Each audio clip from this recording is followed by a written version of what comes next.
अच्छा देखो, आज तुम्हारी फर्स्ट क्लास ही है, इंट्रोडक्शन बेसिकली कॉस्टिंग का इंट्रोडक्शन। पहले तो 100 नंबर का पेपर है, ठीक है। पूरा का पूरा पेपर तुम चाहो तो प्रैक्टिकल अटेम्प्ट कर सकते हो, थ्योरी अटेम्प्ट करने की जरूरत नहीं होती। लेकिन अभी क्या है, इंस्टीट्यूट पैटर्न चेंज करने के बारे में सोच रहा है। तुम्हारा जो एग्जाम होने वाला है ना, नेक्स्ट वाला जून वाले से नहीं, लेकिन दिसंबर वाले से तो डेफिनेटली तुम्हारा पैटर्न चेंज हो जाएगा। इंस्टीट्यूट पैटर्न चेंज करने के बारे में सोच रहा है। अभी जो पैटर्न चलता है उसमें ऐसा रहता है कि 30 मार्क्स के तुम्हारे एमसीक्यू आते हैं, 15 एमसीक्यू आते हैं 2-2 नंबर के, और 70 मार्क्स का तुम्हारा डेस्क्रिप्टिव पेपर होता है। तो डेस्क्रिप्टिव पेपर में क्या होता है कि 7 क्वेश्चन होते हैं, जिसमें से तुम्हें 5 क्वेश्चन देखने होते हैं। हर एक क्वेश्चन 14 मार्क्स का आता है, तो इस तरह से 70 नंबर बन जाता है। अच्छा, कॉस्टिंग में क्या है कि अगर तुम 5 क्वेश्चन प्रैक्टिकल के अटेम्प्ट करना चाहते हो, 500 प्रैक्टिकल अटेम्प्ट हो सकते हैं, क्योंकि मैं तुम्हें पेपर भी दिखाऊंगा। Second, third, fourth, fifth, 6 question पूरा का पूरा प्रैक्टिकल आता है। 7th क्वेश्चन का आधा पार्ट प्रैक्टिकल होता है, आधा पार्ट थ्योरी होता है, और 8th क्वेश्चन पूरा थ्योरी होता है। तो मान लो तुम ये 2 क्वेश्चन अटेम्प्ट नहीं कर रहे हो, तो तुम सारा का सारा प्रैक्टिकल भी अटेम्प्ट कर सकते हो। या फिर तुम मान लो एक प्रैक्टिकल को इग्नोर करके 4 प्रैक्टिकल, 1 प्रैक्टिकल थ्योरी अटेम्प्ट कर सकते हो। सो बेसिकली अगर मैं कॉस्टिंग की बात करूं ना, तो थ्योरी का यहां पर थोड़ा कम ही कॉन्सेप्ट है, ज्यादातर प्रैक्टिकल ही रहने वाला है। अच्छा, अभी तक तो ऐसा चल रहा है तुम्हारा, जैसा पेपर आते हैं ना, मैं उस पेपर के अकॉर्डिंग बता रहा था। अभी इंस्टीट्यूट क्या कर रहा है, इंस्टीट्यूट ऐसे बोल रहा है कि वो सीए वाले पेपर पैटर्न को फॉलो करेंगे। सीए वाला जो पेपर होता है उस पैटर्न को फॉलो करेंगे। क्या? नहीं, सब में, सारे पेपर्स में। तो अभी है ना, वो ये बोल रहे हैं कि उन्होंने एक नोटिफिकेशन तो दिया था कि हम पेपर का पैटर्न चेंज करने वाले हैं। अच्छा, वो बोल तो रहे जून 25 के लिए, लेकिन मेरे को नहीं लगता जून 25, और हो भी सकता है जून 25, भरोसा नहीं है इंस्टीट्यूट का। अब पेपर का पैटर्न वो क्या करने के बारे में सोच रहे हैं, मेरे को जो लग रहा है, क्योंकि इंस्टीट्यूट ने अभी तक ऑफिशियली उसके बारे में कुछ नहीं बोला है, मेरे को ऐसा लग रहा है कि इंस्टीट्यूट जो सीए वाला मॉड्यूल है उसी को फॉलो करता है, सीए वाले पेपर पैटर्न को फॉलो करेगा। तो सीए में पेपर पैटर्न में क्या होता है, कुछ पार्ट आसान होता है, कुछ पार्ट मुश्किल होता है, कुछ पार्ट ठीक ठाक नॉर्मल होता है, मॉडरेट टाइप का सा होता है। तो मेरे को जो लगता है, इंस्टीट्यूट इस तरह से पेपर बनाने वाला है। 20 नंबर के तो एमसीक्यू रखने वाला है इंस्टीट्यूट, 20 नंबर के एमसीक्यू रखने वाला है। अच्छा, अभी एक क्वेश्चन 14 नंबर का आता है, तुम्हें 5 क्वेश्चन अटेम्प्ट करने होते हैं डेस्क्रिप्टिव। अभी आता है 14 इंटू 5, 70 नंबर। इंस्टीट्यूट उसको कर देगा 12 इंटू 5, 60 नंबर का डेस्क्रिप्टिव डाल देगा। 20 नंबर के एमसीक्यूज कंपलसरी होंगे, 60 नंबर का डिस्क्रिप्टिव, साथ में से वही 5 क्वेश्चन वाला होगा ये, कि तुम्हारे पास 7 क्वेश्चन दिए जाएंगे, तुम्हें उनमें से कोई भी 5 क्वेश्चन करने। और एक क्वेश्चन है ना, वो केस स्टडी का डाल सकता है, जैसा सीए इंस्टीट्यूट डालता है। एक क्वेश्चन वो केस का डाल सकता है। तो वो ऐसे करेगा, आसान, इजी, मॉडरेट और मुश्किल, टफ, ऐसे 3 पार्ट्स में डिवाइड करेगा पेपर। मेरे को ऐसा लग रहा है। पता कब लगेगा? इंस्टीट्यूट जब एग्जाम लेता है ना, जब भी एग्जाम लेता है, तो उससे पहले institute model question paper issue करता है। मॉडल क्वेश्चन पेपर इशू करता है, जैसे कि मैं तुम्हें दिखाता हूं। बहुत सारी चीजें है ना, जब हम क्लास लेंगे तो मैं बहुत सारी चीजें यहां पर तुम्हें, जब मैं क्लास लेता हूं तो मैं क्लास इस तरह से करता हूं कि जैसे मान लो कि यही वाला है 275, तुम्हारे से पहले वाला बैच है। अच्छा, तो मैं जैसे यहां पर ऐसे क्वेश्चन कॉपी करूंगा,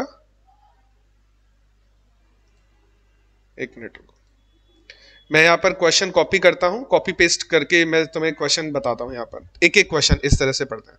तो जैसे मान लो कोई मॉड्यूल का क्वेश्चन है, तो मैं मॉड्यूल का लिखवाऊंगा, इलस्ट्रेशन नंबर 8 पेज नंबर 45 पर ये क्वेश्चन है, मैं तुम्हें यहां पर समझाऊंगा।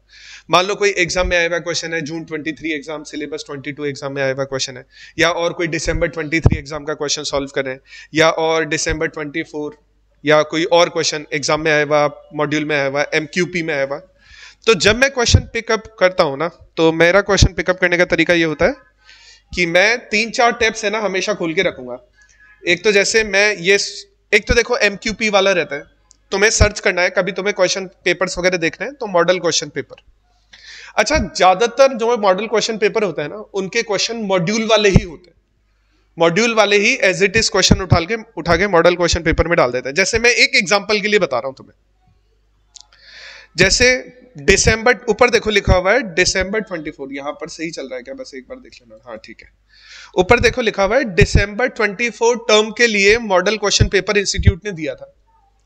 अब इंस्टीट्यूट ने जो मॉडल क्वेश्चन पेपर दिया था, जैसे कॉस्ट अकाउंटिंग का पेपर ही है, मैं कॉस्ट अकाउंटिंग का पेपर खोलता हूं और जैसे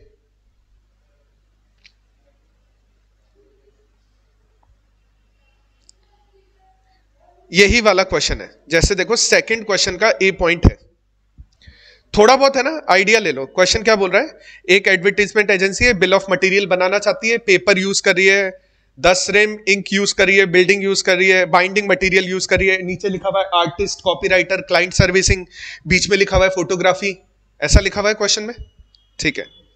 अब देखो पेपर नंबर 8,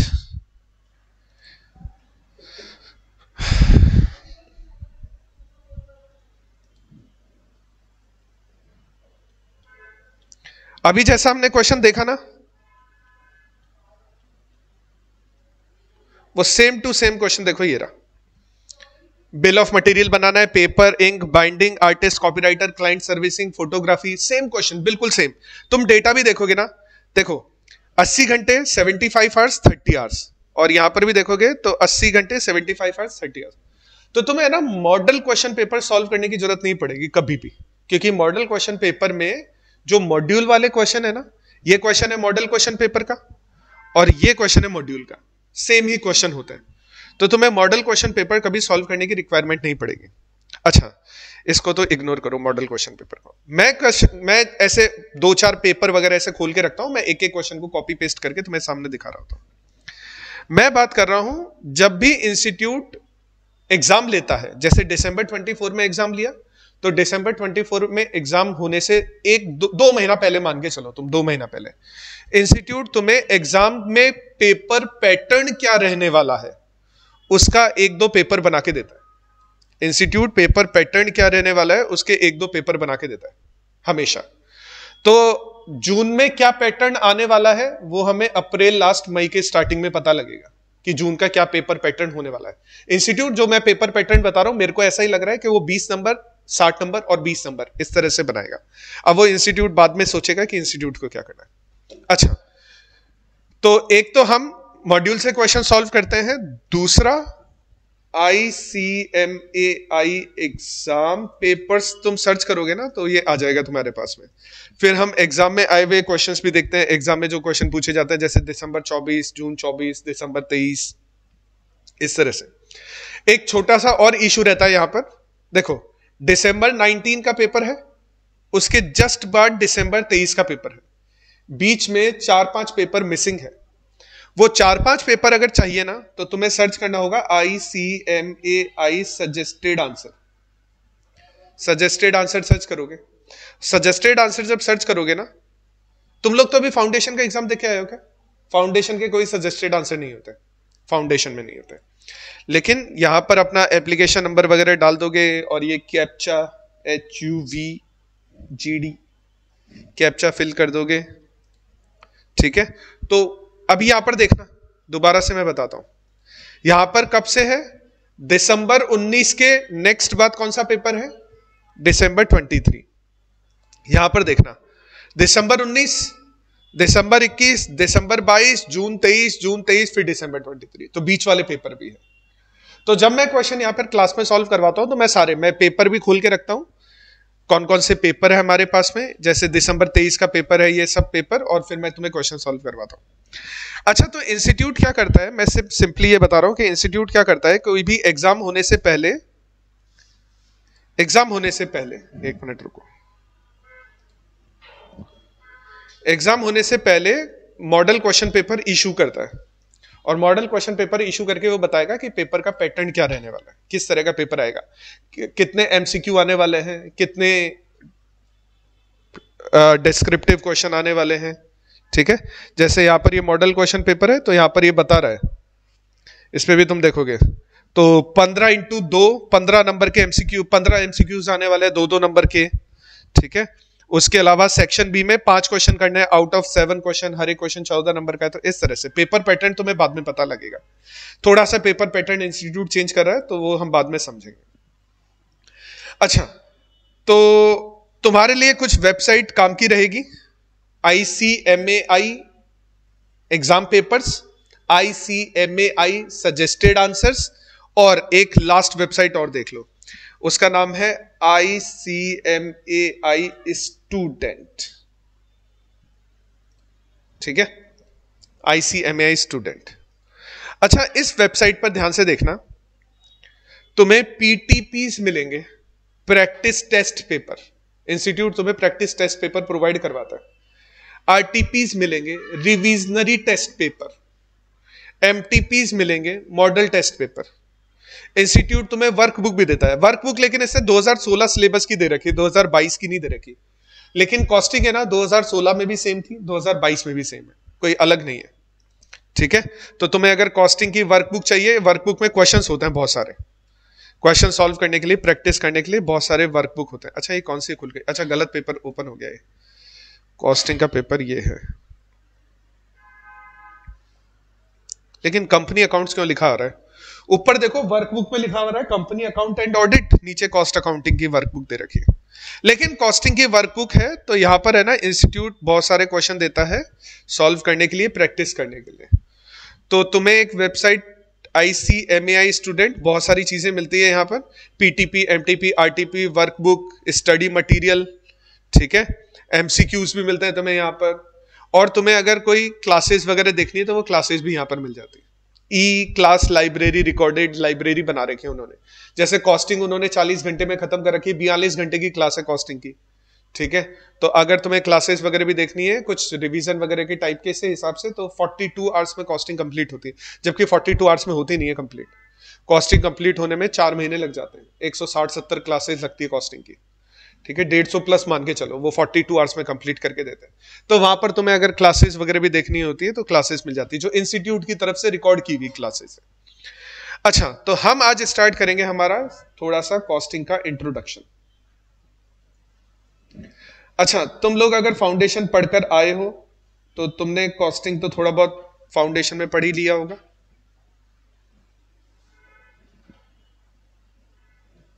ठीक है, अरे क्या हो रहा है, तुमने कॉस्टिंग थोड़ा बहुत फाउंडेशन में पढ़ ही लिया होगा। अच्छा, कॉस्टिंग का पूरा मतलब होता है कॉस्ट अकाउंटिंग। ठीक है, कॉस्ट अकाउंटिंग 2 वर्ड से मिलकर बना है, कॉस्ट एंड अकाउंटिंग। कॉस्ट का मतलब क्या हो गया? ऑर्गेनाइजेशन में, ऑर्गेनाइजेशन या तो गुड्स प्रोड्यूस करती है या सर्विसेज रेंडर करती है, हम सर्विसेज को भी प्रोड्यूस ही बोलेंगे। जब भी ऑर्गेनाइजेशन गुड्स और सर्विसेज प्रोड्यूस करती है तो उन गुड्स और सर्विसेज को प्रोड्यूस करने में ऑर्गेनाइजेशन के कुछ ना कुछ खर्चे लगते हैं, तो उन सारे खर्चों को, उन सारे एक्सपेंसेस को बोला जाता है कॉस्ट। और अकाउंटिंग, अकाउंटिंग की डेफिनेशन क्या होती है? अकाउंटिंग की डेफिनेशन, अकाउंटिंग को बुक कीपिंग भी तो बोलते हैं, और बुक कीपिंग का मतलब है टू कीप द रिकॉर्ड्स। उन खर्चों का रिकॉर्ड जब हम रख रहे हैं ना, तो उसको बोला जाता है cost accounting. So basically 2 word है यहां पर, कॉस्ट एंड अकाउंटिंग। 2 वर्ड है, कॉस्ट एंड अकाउंटिंग। कॉस्ट क्या है? एक्सपेंसेस, दोज एक्सपेंसेस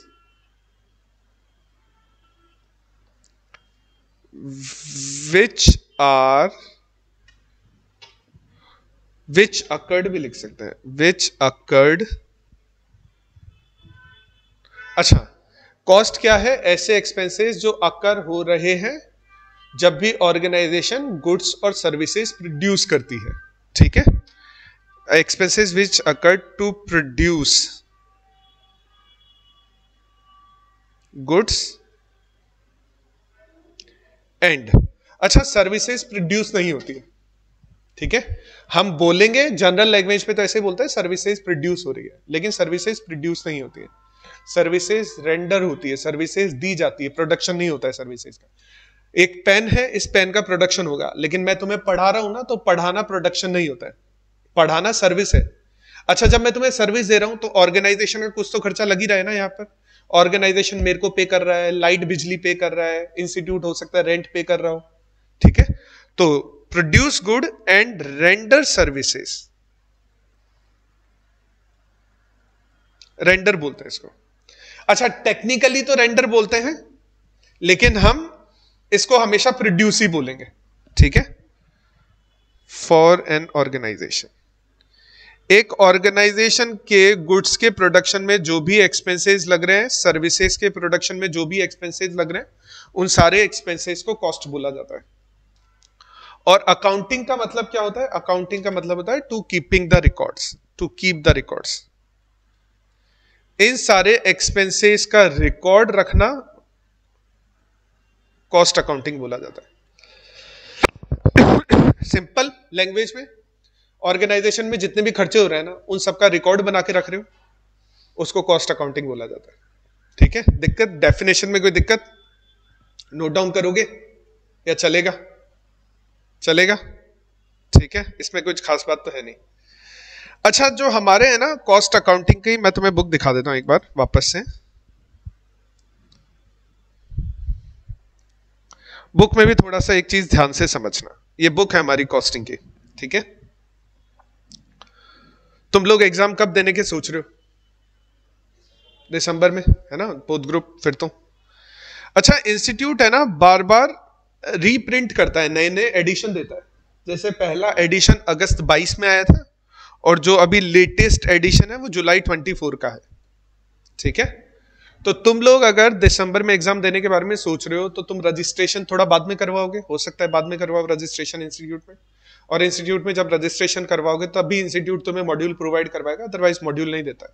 बाकी ऑनलाइन तो अवेलेबल है ही तुम्हारे पास मॉड्यूल, ठीक है। अच्छा, हो सकता है कि तुमने मार्च में रजिस्ट्रेशन करवाया, या हो सकता है अप्रैल में करवाया। तुम्हारे पास लास्ट डेट होती है जुलाई, लास्ट डेट होगी तुम्हारी। हाँ, जुलाई लास्ट डेट होगी तुम्हारी, 31 जुलाई लास्ट डेट होगी एग्जाम रजिस्ट्रेशन के लिए, ठीक है। और एग्जाम फॉर्म आता है सितंबर अक्टूबर में होती है लास्ट डेट। तो मान लो तुम मार्च में रजिस्ट्रेशन करवाते हो या अप्रैल में रजिस्ट्रेशन करवाते हो। अब रजिस्ट्रेशन करवाते के टाइम पर जरूरी नहीं है तुम्हें जुलाई वाला एडिशन मिले, जरूरी नहीं है। हो सकता है दिसंबर में उन्होंने कुछ चेंज किया हो, मान लो अभी दिसंबर 24 में कुछ चेंज किया हो, और वो उन्होंने प्रिंट करवा के तुम्हें देना स्टार्ट किया हो। तो हो सकता है तुम्हारे पास में जो एडिशन है वो दिसंबर 24 का, या ऐसा भी हो सकता है, देखो, फरवरी के बाद मई में कर दिया, मई के बाद जून छोड़ के जुलाई में कर दिया। हो सकता है जनवरी में उन्होंने चेंज किया है, दिसंबर में चेंज किया है, मान लो जनवरी फरवरी में वापस से चेंज कर दे। तो कुछ बच्चों के पास दिसंबर वाला आएगा, कुछ बच्चों के पास फरवरी वाला आएगा, प्रिंट हो सकता है। अब इसकी वजह से है ना 10-15 पेज या तो कम हो जाते हैं या बढ़ जाते हैं। मान लो ये टोटल मॉड्यूल जैसे 596 पेज का है, इससे पुराना वाला मैं ये वाला प्रिंट एक्सेस नहीं कर सकता, ये वाला प्रिंट देख नहीं सकते, क्योंकि इंस्टीट्यूट अपडेट कर देता है लिंक को। तो हो सकता है इससे पहले वाले मॉड्यूल में 582 पेज ही हो, या हो सकता है इसके बाद वाले मॉड्यूल में 610 पेज हो जाए।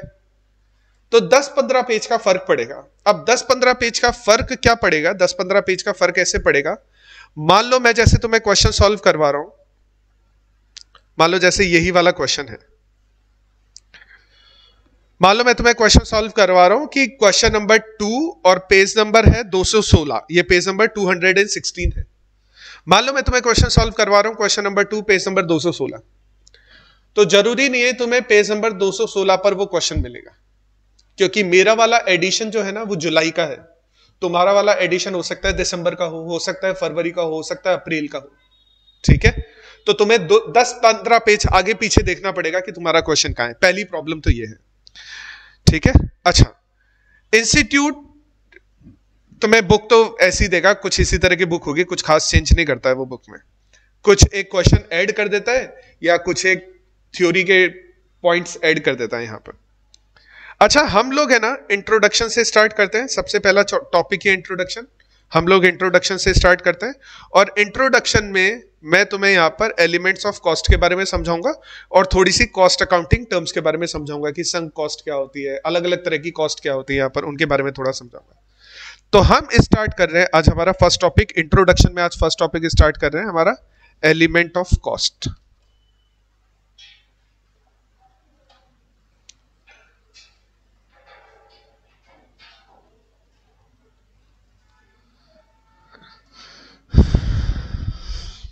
हमारा फर्स्ट टॉपिक स्टार्ट करें। इंट्रोडक्शन में हमारा फर्स्ट टॉपिक है एलिमेंट्स ऑफ कॉस्ट।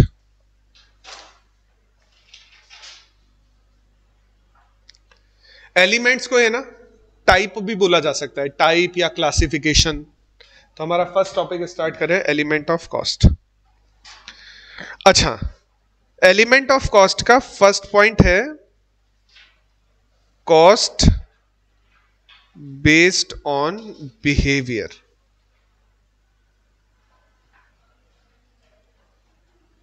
बिहेवियर पर based cost.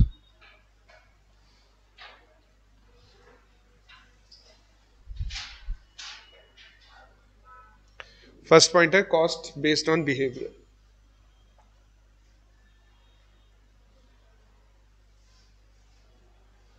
Element of cost first point based on behaviour. अच्छा, बिहेवियर पर तीन तरह की कॉस्ट होती है। बिहेवियर पर बेस्ड तीन तरह की कॉस्ट होती है। पहली होती है फिक्स्ड कॉस्ट।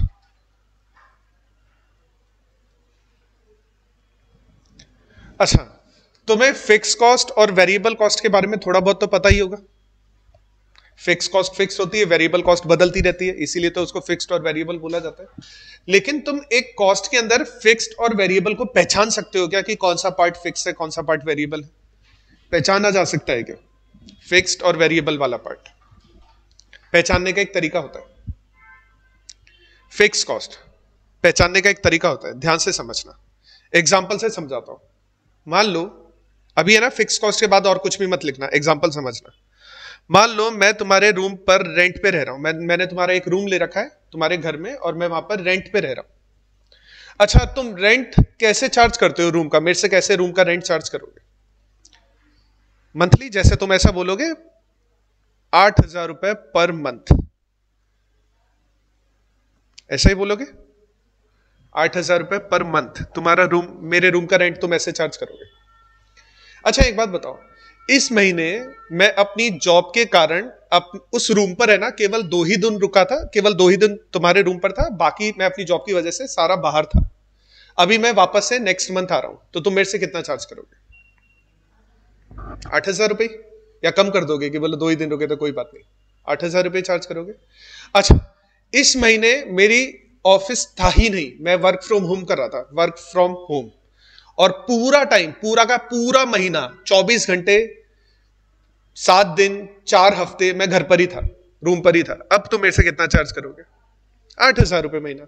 यानी डजेंट मैटर कि मैं रूम पर अवेलेबल हूं या नहीं हूं, तुम मेरे से 8,000 रुपए मंथली चार्ज कर रहे हो।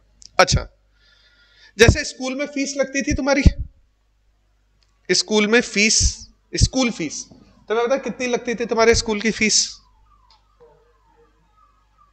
ईयरली लगती थी या क्वार्टरली लगती थी? स्कूल में क्वार्टरली लगती थी ना। तो मान ले ऐसे कि 10,000 रुपए पर क्वार्टर, 10,000 रुपए पर क्वार्टर फीस लगती है। अच्छा, मार्च के बाद में अप्रैल मई जून, अप्रैल मई जून में तो है ना आधी दिन ही, आधा टाइम ही क्लास होती है, आधा टाइम वो समर वेकेशंस होते हैं, तब तुम्हारी फीस कम हो जाती थी क्या? या पूरा ही चार्ज करते थे?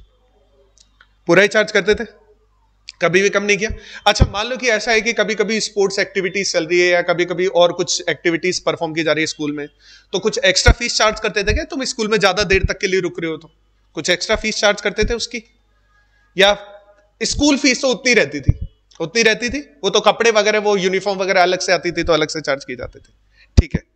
अच्छा, एक बात बताओ, जैसे मान लो मैं तुम्हारी कंपनी में काम कर रहा हूं और तुम मेरे को सैलरी पे कर रहे हो, तुम्हारी कंपनी में मैं काम कर रहा हूं, तुम मेरे को सैलरी पे कर रहे हो। सैलरी किस तरह से पे किया जाता है? मंथली। अच्छा, कभी कभी सैलरी मंथली नहीं होती, कभी कभी सैलरी पे करने का तरीका दूसरा होता है, वो हम बाद में बात करेंगे। तो तुम मेरे को सैलरी दे रहे हो 20,000 रुपए पर मंथ, या तुम मेरे को वीकली पे करते हो, वीकली वाला सिस्टम भी चलता है। वेजेस जो लेबर वगैरह को वेजेस पे की जाती है ना, उसमें वीकली वाला सिस्टम भी चलता है। कई वेजेस तो डेली भी पे की जाती है। कई, जैसे तुम्हारे घर पर जो पेंटर आएगा काम करने के लिए, मान लो तुमने उसको 10 दिन के लिए हायर किया है, वो हर रोज जो अपना दिन का दिहाड़ी बोलते हैं उसको, वो 700 रुपए 800 रुपए जो बनेगी वो हर रोज ले जाएगा वो तुमसे।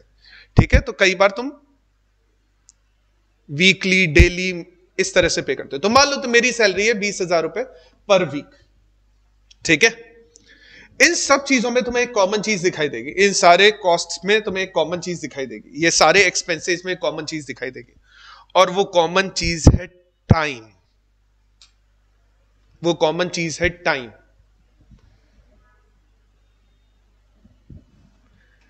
किसी भी एक्सपेंस के साथ में अगर टाइम लिखा हो तो वो फिक्स कॉस्ट होती है। किसी भी एक्सपेंस के साथ में अगर टाइम लिखा हो ना, वो फिक्स कॉस्ट होती है। मैं एक एग्जांपल देता हूं, एक और एग्जांपल, इतने तो दे ही दिए। एक और, तुम अपने स्कूल बस से ऑटो से जाते थे, बस ऑटो वाला कुछ चार्ज करता था। मान लो बस वाला चार्ज कर रहा है 1,000 रुपए, लेकिन वो चार्ज कैसे करेगा? मंथली। मंथली चार्ज करेगा ना, 1,000 रुपए मंथली चार्ज करेगा। अच्छा, तुम्हारे घर से तुम्हें पिकअप किया, और मान लो कि आधा किलोमीटर आगे एक और बच्चे को पिकअप किया, उससे वो कैसे चार्ज करेगा? उससे वो मंथली चार्ज करेगा ना, वही 10,000 रुपए मंथली चार्ज करेगा। लगभग एक जैसा ही चार्ज होता है, लगभग एक जैसा ही चार्ज होता है। तो सारे स्टूडेंट से, चाहे वो घर के स्कूल के दूर से पिकअप हो रहे हो, चाहे रिलेटिवली पास से पिकअप हो रहे हो, लेकिन जो चार्ज लग रहा है वो मंथली लग रहा है। ठीक है, वहां पर एक्सपेंस के साथ में क्या दिया हुआ है? टाइम।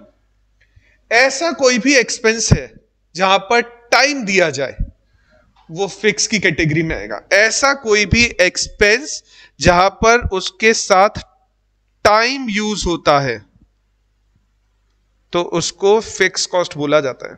इसीलिए फिक्स कॉस्ट को पीरियड कॉस्ट भी बोला जाता है, टाइम कॉस्ट भी बोला जाता है इसको। ठीक है।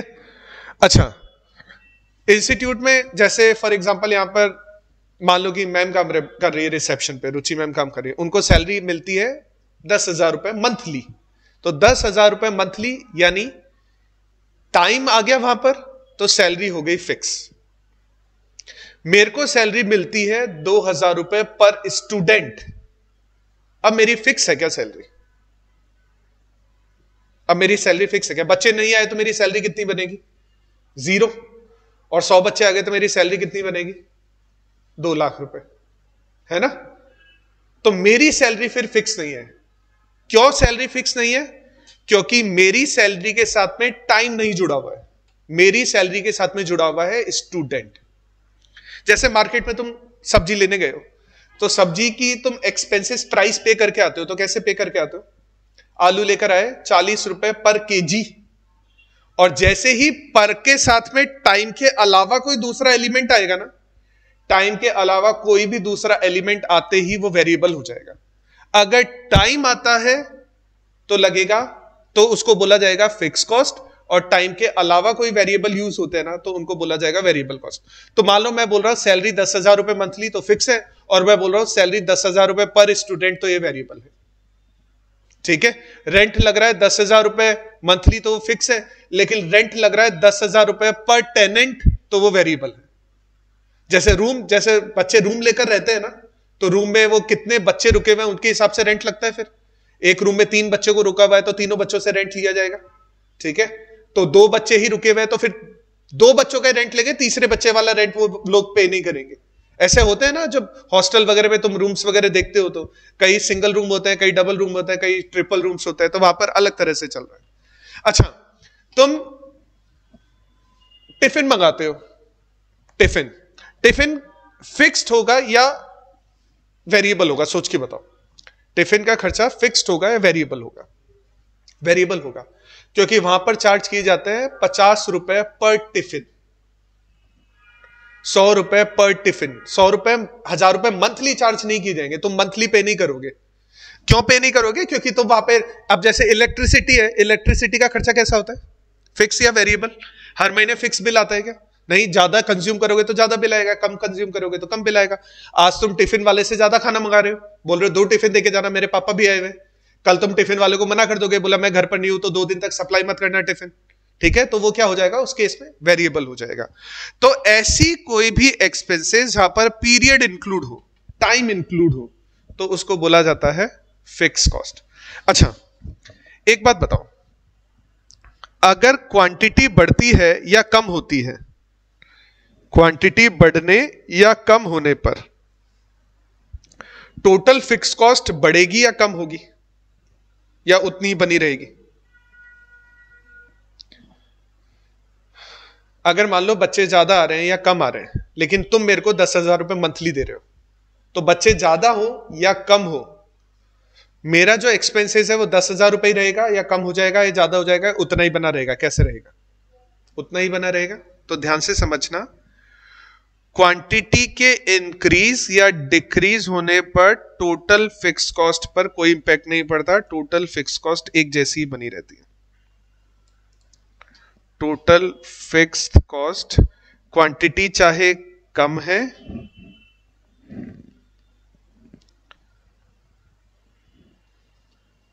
क्वांटिटी चाहे कम है चाहे क्वांटिटी ज्यादा है, टोटल फिक्स कॉस्ट हमेशा एक जैसी बनी रहती है।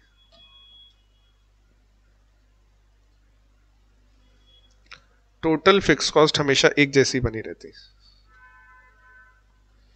ठीक है? कम बच्चे आएंगे और तुम मेरे को 10,000 रुपए मंथली दे रहे हो, ज्यादा बच्चे आएंगे तब भी तुम मेरे को 10,000 रुपए मंथली दोगे। बच्चे नहीं आएंगे तो भी तुम मेरे को 10,000 रुपए मंथली दोगे, क्योंकि मेरी सैलरी फिक्स है। अच्छा, लेकिन एवरेज फिक्स कॉस्ट के साथ क्या होता होगा? सोच के बताओ। एवरेज फिक्स कॉस्ट,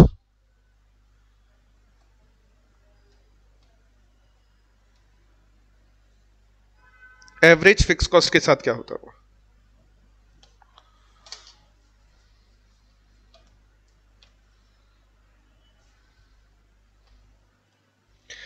आउटपुट के बढ़ने पर एवरेज फिक्स कॉस्ट कम हो जाती है।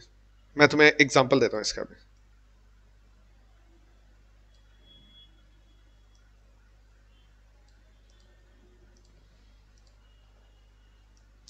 मान लो तुमने एक रूम रेंट पे लिया, ठीक है? तुमने एक रूम रेंट पे लिया 10,000 रुपए मंथली।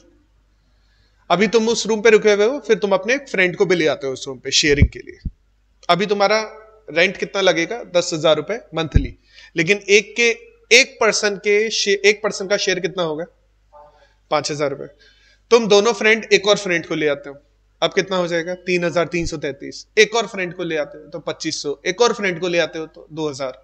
ध्यान से समझना, आउटपुट बढ़ाते जा रहे हो ना, तो तुम्हारा एवरेज फिक्स कॉस्ट कम होती जा रही है। ठीक है? आउटपुट के बढ़ने पर एवरेज फिक्स कॉस्ट डिक्लाइन होती है। एवरेज फिक्स्ड कॉस्ट, अगर आउटपुट इंक्रीज होगा, अभी देखो कम आउटपुट है तो कॉस्ट इतनी रहेगी, आउटपुट के ज्यादा होने पर कॉस्ट नीचे चली जाएगी, कम हो जाएगी, कॉस्ट कम हो जाएगी।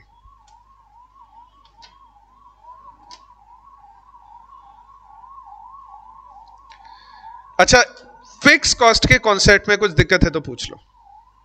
फिक्स कॉस्ट क्या होती है, टोटल और एवरेज किस तरह से काम करती है, इसमें कोई दिक्कत है तो पूछ लो। नहीं? नोट डाउन कर लो फिर एक बार।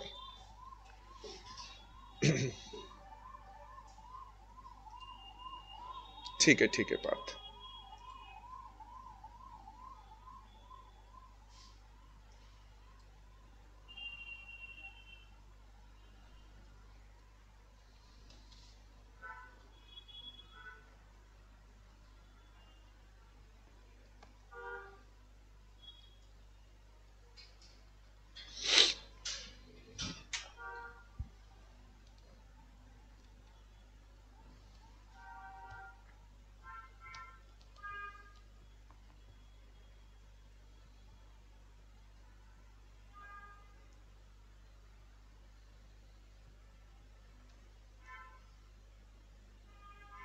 तुमने कभी बिजली का बिल देखा है क्या?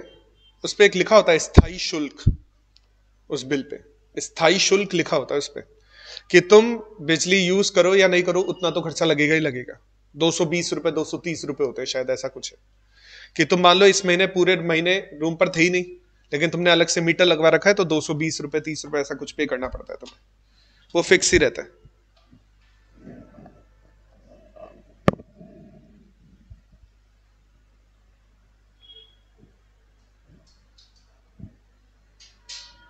अच्छा, वेरिएबल कॉस्ट के आगे ऐसे मत कर देना। अच्छा, वेरिएबल कॉस्ट कुछ एग्जांपल से समझा देता हूं पहले मैं तुम्हें।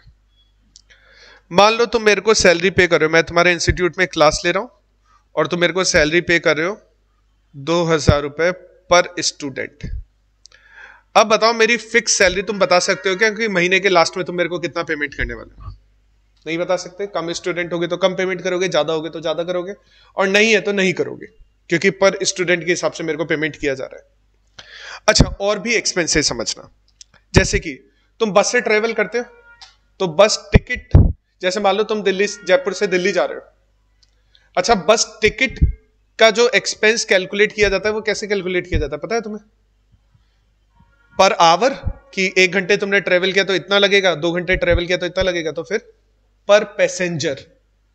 कुछ लोग होंगे जो अलवरी उतर जाएंगे, कुछ लोग होंगे जो दिल्ली उतरेंगे, कुछ लोग और आगे उतरेंगे, कुछ लोग और आगे उतरेंगे। तो वहां पर कैसे किया जाता है?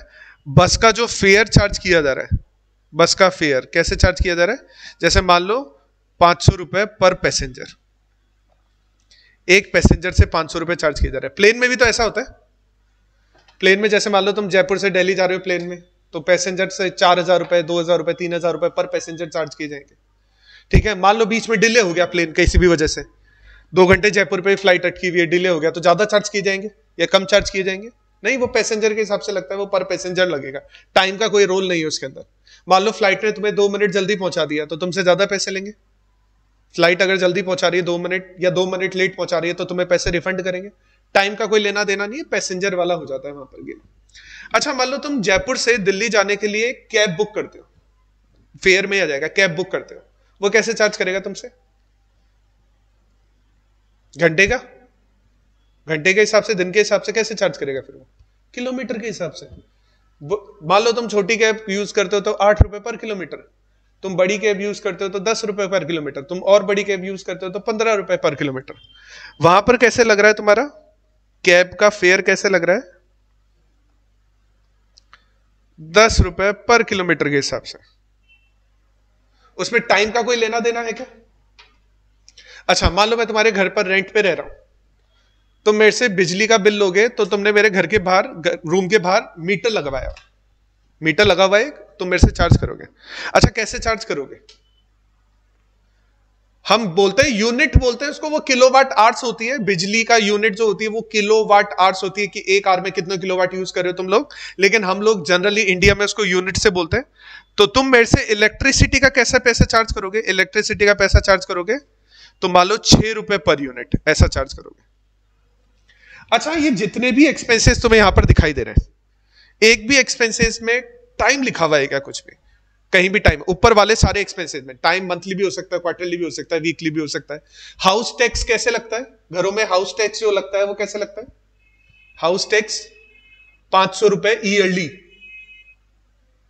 ईयरली बोलते ही क्या हो जाएगा? वो फिक्स हो जाएगा। ईयरली बोलते ही फिक्स हो जाएगा। इंश्योरेंस का प्रीमियम कैसे पे करते हो तुम? मंथली। तो तुम बोल रहे हो 2000 रुपए मंथली, तो वो फिक्स हो जाएगा। मैं मेडिकल इंश्योरेंस लेता हूं तो मेडिकल इंश्योरेंस का प्रीमियम साल में एक बार पे करना होता है, तो मैं उसको बोलूंगा 10,000 रुपए पर ईयर। तो ईयर बोलते ही वो फिक्स हो गया। जैसे ही टाइम आएगा ना, वो फिक्स हो जाएगा। टाइम के अलावा और कोई यूनिट मेजरमेंट यूज किया जाएगा, student, passenger, kilometre, unit, kilogram, litre, वो सब वेरिएबल की कैटेगरी में आएगा। अच्छा, पानी का बिल कैसे लोगे मेरे से? तुम पानी का बिल कैसे चार्ज करोगे? मान लो घर पे पानी का बिल चार्ज करना है, तो तुम कैसे चार्ज करोगे? पानी का भी मीटर लगा होता है ना, तो पानी का मीटर, जितना मैं पानी कंज्यूम करूंगा तुम उस हिसाब से चार्ज कर लोगे। जितना पानी कंज्यूम होगा, टाइम का कोई लेना देना नहीं है इसमें। ठीक है, तो उन सारे एक्सपेंसेस को वेरिएबल कॉस्ट बोला जाता है। इसीलिए वेरिएबल कॉस्ट को यूनिट कॉस्ट भी बोला जाता है और इसको प्रोडक्ट कॉस्ट भी बोला जाता है। टाइम के अलावा और कोई भी मेजरमेंट अगर क्वेश्चन में दिया गया है तो उसको वेरिएबल बोला जाएगा, फिर वो फिक्स नहीं रहेगा।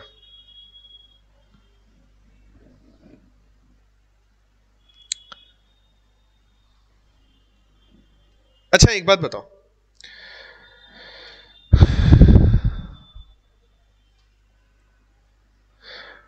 मैं तुम्हारे घर पर रेंट पे रह रहा हूं और मैं बिजली, इस महीने मैंने बिजली कम कंज्यूम की, टोटल क्वांटिटी कम है मेरी, तो कम खर्चा लगेगा।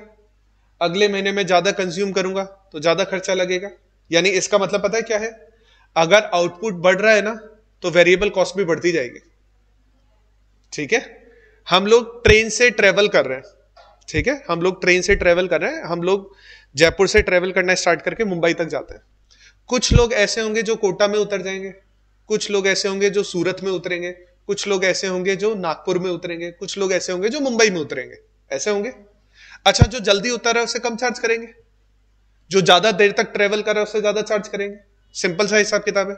तो इसका मतलब यह है कि अगर आउटपुट बढ़ता है ना, तो वेरिएबल कॉस्ट भी बढ़ती है। अगर हम ज्यादा दूर तक ट्रेवल करेंगे तो वेरिएबल कॉस्ट भी बढ़ेगी, नंबर ऑफ स्टूडेंट क्लास में बढ़ेंगे तो वेरिएबल कॉस्ट भी बढ़ेगी। ठीक है, टोटल वेरिएबल कॉस्ट की जो टेंडेंसी होती है ना, वो इंक्रीज होने की होती है। टोटल वेरिएबल कॉस्ट की जो टेंडेंसी होती है वो इंक्रीज होने की होती है। अगर आउटपुट इंक्रीज होता है तो टोटल वेरिएबल कॉस्ट भी इंक्रीज होगी। अगर आउटपुट इंक्रीज होता है तो टोटल वेरिएबल कॉस्ट भी इंक्रीज होगी।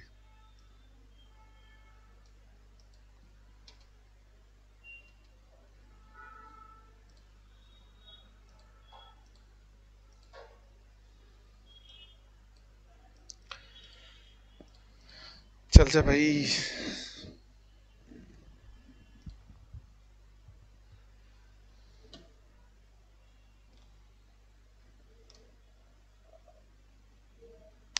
टोटल वेरिएबल कॉस्ट भी इंक्रीज होगी। अच्छा, एवरेज का क्या सोचना है तुम लोगों का? एवरेज का क्या रहेगा? एवरेज कितना रहेगा? इंक्रीज होगा, डिक्रीज होगा, बराबर रहेगा? इंक्रीज होगा, डिक्रीज होगा, बराबर रहेगा। अच्छा, जैसे एक एग्जांपल दे देगा। मान लो तुम इलेक्ट्रिसिटी का 6 रुपए पर यूनिट चार्ज कर रहे हो। मैंने इस महीने 100 यूनिट कंज्यूम की, तो तुम मेरे से कितना चार्ज करोगे? अगर मैंने 100 यूनिट कंज्यूम की तो तुम कितना चार्ज करोगे? 600 रुपए। तो एवरेज कितना हो गया? मान लो मैंने 200 यूनिट कंज्यूम की, तो तुम मेरे से कितना चार्ज करोगे? कितना चार्ज करोगे? 1200 रुपए। एवरेज कितना हो गया? फॉर्मूला एवरेज का क्या होता है? Total upon number. तो टोटल खर्चा कितना आ रहा है डिवाइडेड बाय कितनी इलेक्ट्रिसिटी कंज्यूम कर रहे हो। अच्छा, मान लो मैंने 50 यूनिट ही कंज्यूम की, तो तुम कितना चार्ज करोगे मेरे से? एवरेज। अच्छा, मान लो तुम मेरे को एक बच्चे के 2000 रुपए दे रहे हो, तो 10 बच्चे आए तो तुम कितना पे करोगे मेरे को? 20,000, है ना? तो एवरेज। अच्छा, 2 बच्चे आए तो तुम मेरे को कितना पे करोगे? एवरेज। यानी मतलब क्या हुआ? एवरेज वेरिएबल कॉस्ट है ना, उसकी टेंडेंसी, उसकी प्रवृत्ति, टेंडेंसी एक जैसी बनी रहने की होती है। तो हम एवरेज वेरिएबल कॉस्ट का अगर ग्राफ बनाएंगे तो एवरेज वेरिएबल कॉस्ट एक जैसी ही बनी रहती है।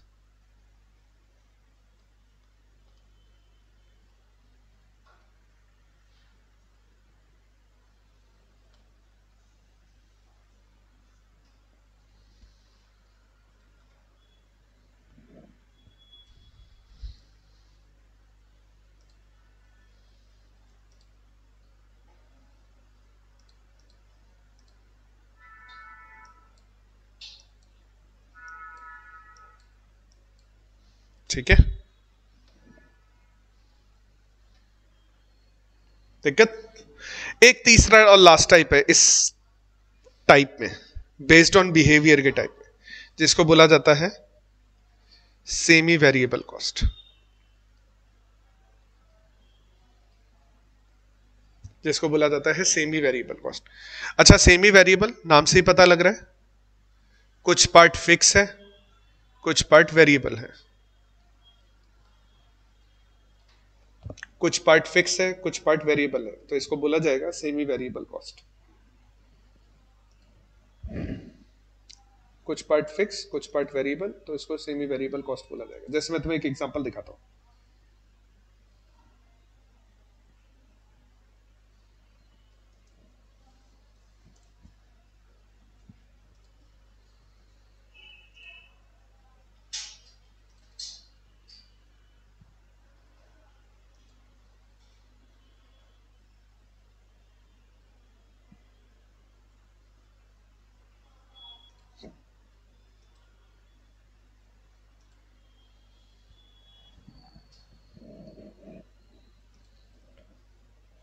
अच्छा, जैसे एग्जांपल ये आ रहा है क्या इसमें?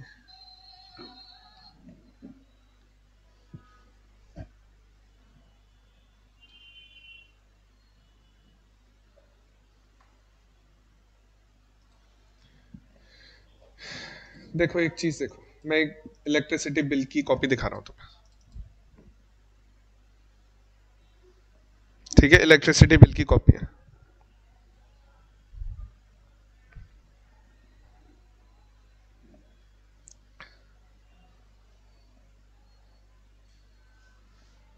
ये पता नहीं अरबी भाषा में क्यों लिखा हुआ है, कि पाकिस्तान का आगे क्या? गुजरा वाला तो पाकिस्तान में ही है, और ये 2017 का बिल है, तो पाकिस्तान का आ गया।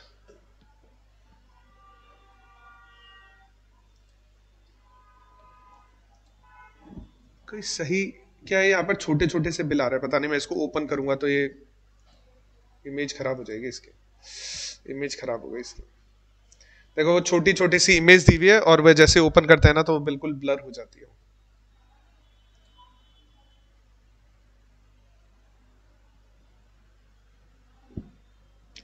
छोड़ो, चलो, ये तो बहुत दिक्कत है। अच्छा एक बात सुनो, तुम मेरे से ना टोटल रेंट बोलते हो, तो मेरे से टोटल रेंट मांगते हो 16,000 रुपए, ठीक है? 10,000 जिसमें रेंट है, 4,000 रुपए इलेक्ट्रिसिटी के हैं, 1,000 रुपए पानी के हैं, 1,000 रुपए मेंटेनेंस के हैं, है ना? अच्छा, बिजली का रेंट लगेगा मंथली, मेंटेनेंस कैसे लगता है? मेंटेनेंस, तुम उस सोसाइटी में रह रहे हो या नहीं रह रहे हो, तुमने अगर घर ले रखा है ना तो मेंटेनेंस पे करना पड़ेगा तुम्हें, तो मेंटेनेंस लगेगा मंथली। और बिजली पानी का खर्च कैसा लगेगा? कंजम्पशन पे यूनिट वाइज लगेगा, जितना ज्यादा तुम यूज करोगे। तो ये 16,000 रुपए रेंट है ना, इसमें कुछ पार्ट तो फिक्स है और कुछ पार्ट वेरिएबल है। ऐसे कोई भी एक्सपेंसेस जहां पर फिक्स्ड और वेरिएबल दोनों आ जाए तो फिर उसको बोला जाएगा सेमी वेरिएबल। जैसे मान लो तुम मेरे को एक स्टूडेंट को 1 महीने पढ़ाने का 1,000 रुपए पे कर रहे हो, तो तुम क्या बोलोगे? मेरी सैलरी कितनी होगी? 1,000 रुपए पर स्टूडेंट पर मंथ। तो वहां पर टाइम भी आ रहा है, दूसरा यूनिट भी आ रहा है, तो दोनों चीजें आ रही है, तो फिर उस केस में क्या बोला जाएगा? इसको सेमी वेरिएबल एक्सपेंसेस बोला जाएगा। अच्छा, इसके बाद वाले एलिमेंट्स है ना, वो हम फिर कल वाली क्लास में डिस्कस करते हैं। अभी के लिए फिर इतना ही काफी।